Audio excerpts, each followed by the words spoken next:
السلام علیکم ورحمۃ اللہ وبرکاتہ۔ الحمدللہ رب العالمین والصلاة والسلام علی اشرف الانبیاء والمرسلین نبینا محمد وعلی آلہ وصحبہ اجمعین ومن تبعہم بإحسان الی یوم الدین۔ پیارے اسلامی بھائیوں اور بہنوں، آج سعودی عرب اور خلیج کے ممالک میں 27 کی رات ہے۔ اللہ تبارک و تعالیٰ سے دعا ہے کہ اللہ تبارک و تعالیٰ اس رات ہماری عبادت کو قبول فرمائے اور ہمیں اپنے ان بندوں میں سے بنائے جن کی اس رات میں مغفرت ہو گئی۔ آج کے اس درس میں زکوٰۃ الفطر سے متعلق مختلف پوائنٹ کی روشنی میں گفتگو کروں گا۔ تو سب سے پہلے زکوٰۃ الفطر کا مفہوم کیا ہے؟ یہ وہ زکوٰۃ ہے جو رمضان کے روزے مکمل ہونے کے بعد نفس کی طرف سے، بدن کی طرف سے دی جاتی ہے، جسے کہ نبی کریم صلی اللہ علیہ وسلم نے فرض قرار دیا۔ اور اس سلسلے میں قرآن مجید کی عمومی آیت ہے اور اسی طرح سے نبی کریم صلی اللہ علیہ وسلم کی حدیث ہے، جس سے یہ پتہ چلتا ہے کہ زکوٰۃ الفطر فرض ہے۔ قرآن مجید کے اندر عمومی آیت جو ہے،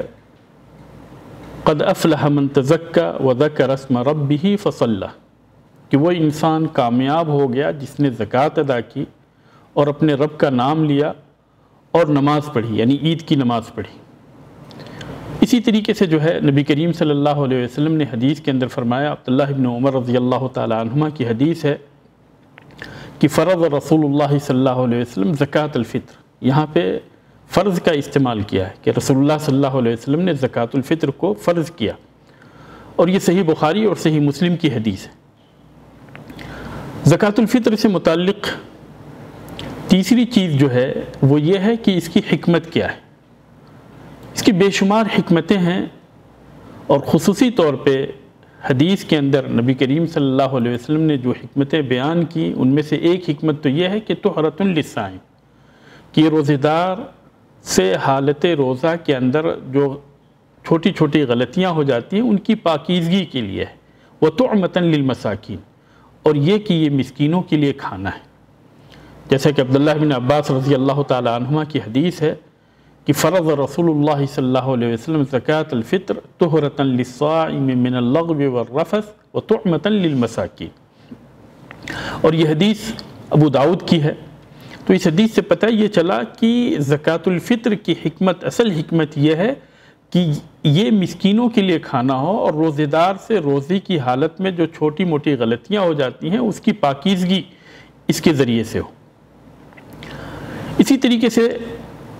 یہ تو بات ہوئی حکمت سے متعلق۔ اگلا مسئلہ یہ ہے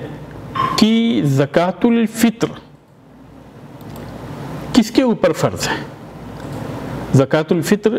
کی فرضیت کس کے اوپر ہے۔ تو اس سے متعلق عبداللہ ابن عمر رضی اللہ تعالی عنہما کی حدیث ہے، صحیح بخاری کی یہ روایت ہے، اور صحیح مسلم کے اندر بھی دوسرے لفظ کے ساتھ یہ روایت موجود ہے۔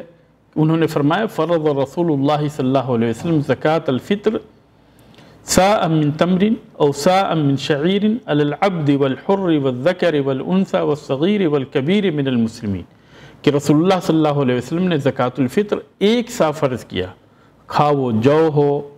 یا کھجور ہو، جو کچھ بھی ہو، نبی کریم صلی اللہ علیہ وسلم نے ایک سا فرض کیا،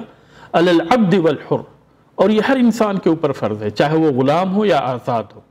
والذکر والانثیٰ، یا وہ کہ مرد ہو یا عورت ہو، چھوٹے ہوں کہ بڑے ہوں، سارے مسلمانوں کے اوپر رسول اللہ صلی اللہ علیہ وسلم نے زکوٰۃ الفطر کو فرض کیا۔ وَأَمَرَ بِهَا أَن تُؤَدَّ قَبْلَ خُرُوجِ النَّاسِ إِلَى الصَّلَاةِ، اور نبی کریم صلی اللہ علیہ وسلم نے یہ حکم دیا کہ لوگوں کی عیدگاہ جانے سے پہلے یہ زکوٰۃ ادا کر دی جائے۔ اور اسی طریقے سے عبداللہ بن عمر رضی اللہ تعالی عنہما سے یہ مروی ہے کہ وہ اپنی طرف سے اور اپنے بچوں کی طرف سے صدقہ فطر نکالا کرتے تھے، یہاں تک کہ نافع کہتے ہیں کہ عبداللہ ابن عمر میرے بچوں کی طرف سے بھی زکوٰۃ الفطر نکالا کرتے تھے، اور اس کی ادائیگی کا وقت کیا ہے؟ اس کی ادائیگی کے وقت کے سلسلے میں سب سے بہترین وقت یہ ہے کہ عید کی نماز جانے سے پہلے یہ زکوٰۃ ادا کر دی جائے، کیونکہ آپ صلی اللہ علیہ وسلم نے فرمایا، جیسا کہ عبداللہ ابن عمر رضی اللہ تعالیٰ عنہما کہتے ہیں کہ وَأَمَرَ بِهَا أَن تُؤَدَّ قَبْلَ خُرُوجِ النَّاسِ إِلَى الصَّلَاةِ، کہ لوگوں کی عیدگاہ جانے سے پہلے یہ زکوٰۃ ادا کر دی جائے۔ لیکن عید الفطر سے 1 یا 2 دن پہلے بھی نکالنا، صحابہ کرام کے عمل کی روشنی میں 1-2 دن پہلے بھی نکالنا یہ درست ہے،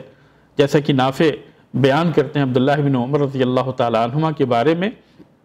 کہ وَكَانِ ابن عمر رضی اللہ عنہما يُؤْتِيهَا لِلَّذِينَ يَقْبَلُونَهَا وَكَانُوا يُؤْتُونَ قَبْلَ الْفِطْرِ بِيَوْمٍ أَوْ يَوْمٍ، یہ لوگ صحابہ کرام جو ہے عید الفطر سے 1 یا 2 دن پہلے زکوٰۃ الفطر نکالا کرتے تھے۔ اور اسی طریقے سے عثمان رضی اللہ تعالیٰ عنہ کا یہ عمل رہا کہ وہ یعنی حمل کی طرف سے بھی، جو بچے ابھی پیدا نہیں ہوئے ہیں، ابھی ماں کے پیٹ میں ہیں، ان کی طرف سے بھی وہ زکوٰۃ فطر نکالا کرتے تھے، اور غلام کی طرف سے بھی، یعنی جو مالک ہے وہ اپنے غلام کی طرف سے بھی صدقہ فطر نکالے گا، جیسا کہ نبی کریم صلی اللہ علیہ وسلم نے حدیث کے اندر بیان کیا۔ تو اس طریقے سے یہ زکوٰۃ فطر ہر انسان کے اوپر فرض ہے، جس کے پاس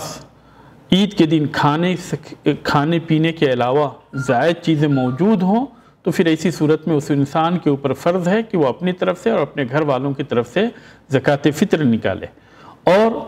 اس کی نکالنے کا وقت جو ہے، افضل وقت یہ ہے کہ عیدگاہ میں جانے سے پہلے زکوٰۃ فطر نکالی جائے، اور یہ بھی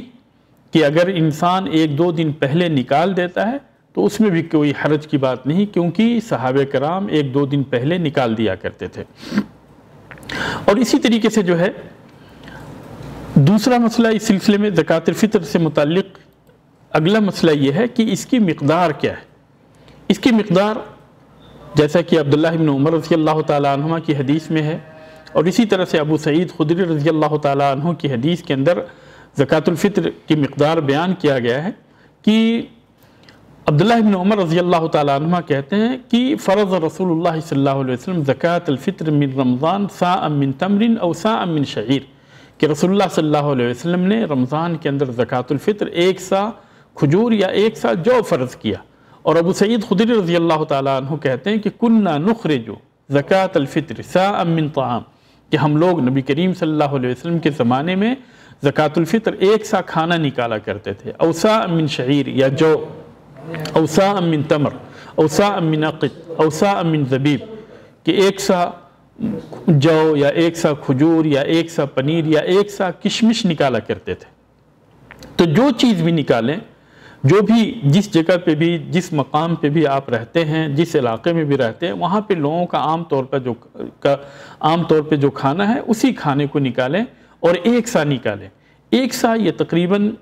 3 کلو بنتا ہے، 1 سا جو ہے تقریباً 3 کلو بنتا ہے، یعنی وزن کے اعتبار سے 3 کلو بنتا ہے، تو انسان 3 کلو جو ہے یہ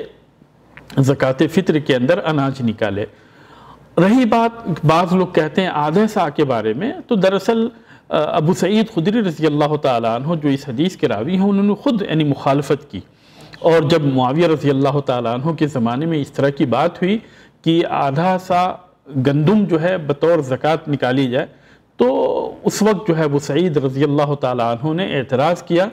اور جیسے کہ ابن ماجہ کی روایت ہے کہ انہوں نے کہا کہ لا ازال اخرجہ کما کنت اخرجہ علی عہد رسول اللہ صلی اللہ علیہ وسلم، کہ میں اسی طرح سے نکالتا رہوں گا جس طرح سے میں نبی کریم صلی اللہ علیہ وسلم کے زمانے میں نکالا کرتا تھا، اور اس میں کسی طرح کی کمی نہیں کروں گا۔